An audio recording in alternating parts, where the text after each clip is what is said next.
Let's talk about epilepsy and the ketogenic diet. In 1923, Dr. Russell Wilder, or it could be Wilder, I'm not sure, was working in the Mayo Clinic, and he observed or read about people in history not having seizures when they fasted. So he was curious about that, and he wanted to find a way that he could mimic fasting, because eventually a person is going to have to eat, and when they start eating, the seizures could come back. So what he found is when you put someone on a low-carb diet, you can actually reduce their seizures by 50%, okay, which is pretty significant.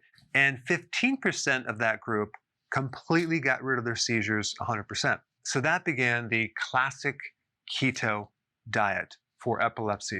And it's definitely evolved into various ratios of fat to protein and carb.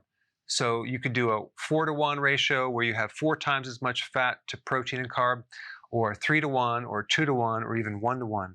Now, the more ratio of fat to protein and carb, the more you're going to get into ketosis. And the less ratio, the less you're going to get into ketosis. And so one of the reasons why they have different ratios is because as you lessen the fat, increasing protein and carb, it makes it easier for the patient. There's better compliance. And they also use the modified Atkins diet, which you're not calorie counting, you're not being that strict when you go out to a restaurant, and it allows for more protein. You're not measuring anything, it just makes it a little bit easier. Now, they're not actually sure why the ketogenic diet works for seizures, but there is some theories. One is that it improves the stability of your synapses between your neurons. Number 2, ketones have anti-convulsant effects. Number 3, it decreases brain inflammation.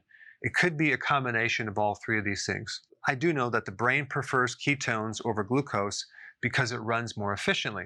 Now, some of the problems that a patient could experience going on this diet is that they can develop a lot of constipation issues, some pretty severe keto fatigue, bad breath, higher cholesterol, kidney stones, which is actually not that common, but it potentially can occur. Now, my opinion on why those side effects occur is that the classic keto doesn't necessarily focus on the quality of ingredients, okay? And so they're mainly focused on the macros.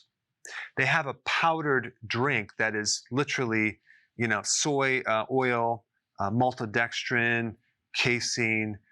To me, that is definitely not healthy. And if someone were to consume that, it might taste okay, but to put that in your body, you might notice quite a few side effects. And they generally recommend like synthetic vitamins and things like that. What I would recommend if someone has epilepsy and they're going to do keto and they want to do the classic keto diet or any of these right here, I would highly recommend tweaking the ingredients to make them healthier. I would definitely shoot for like organic, grass-fed, wild-caught, pasture-raised eggs, things like that. But there's some other things that I would recommend too. I would highly recommend that they add intermittent fasting, because currently they don't. And so instead of 3 meals a day, I would do minimally 2 meals a day. Now, if there's a small child, that could be a problem, and you might have to have larger meals. But the fact that you're adding fasting with this ketogenic plan, but I think that's going to take your results to a whole new level. I would also avoid vegetable oils, because if you look at the classic ketogenic diet, they're allowing soy oil, corn oil, which is inflammatory. So it's going to create digestive issues eventually, and it could majorly inhibit your results. The other thing I would recommend is I would majorly increase the amount of greens, like green salads. Now, the thing that you have to realize is that the carbs from salad are very, very small. The calories from salad are almost insignificant. There's so much fiber and there's so little sugar that that would be perfect on the classic ketogenic plan, and even probably work within this 4-to-1 ratio right here. And of course, I would definitely recommend the olive oil being the best oil, even in larger amounts, versus any other oil that you would get on salad dressing that's pretty low level. Now, the salad and the vegetables are going to offset the acidity from the ketones, because if you're doing 4-to-1, you're eating the fat, you're going to majorly induce a state of ketosis. And so the lower the carbs, the lower the protein, the higher the fat, the more the ketones, but you're going to also get a lot of acidity. So you're going to need to offset that with vegetables and salad. So I would recommend doing a good portion. That will not throw you out of ketosis, and I think it would really solve a lot of the complications, especially even the mineral problem that people have, because when you actually start ketosis, you lose a lot of water and you lose electrolytes. So you'd want to add in electrolytes for sure, potassium citrate, which will counter any potential risk for kidney stones. And then the electrolytes would give you the magnesium, and so would the salad as well. And don't forget sea salt, 1 to 1.5 teaspoons a day. Now, if you're doing this diet for a small child, maybe you do less than 1 teaspoon, but the sea salt is important. A good high quality sea salt, Himalayan sea salt is good, or some other red salts. That will help, because what's going to happen is as you induce ketosis, you're going to lose a lot of fluid, and with that comes a loss of sodium, and that can actually even make the person feel fatigued right off the bat. So this is a real simple alternative to solve that problem. Number 4, if you're doing a lot of fats, especially this ratio right here, I would recommend adding in purified bile salts to handle some of that fat. It's going to help you digest it.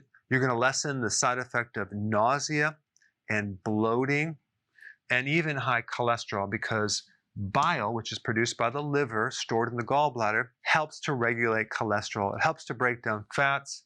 So if you're doing that much fat, it might really help to do this right here. Number 4, instead of synthetic vitamins, do a whole food brand vitamin, something that's higher quality, not the synthetic ones. I already mentioned the electrolytes as well as the sea salt.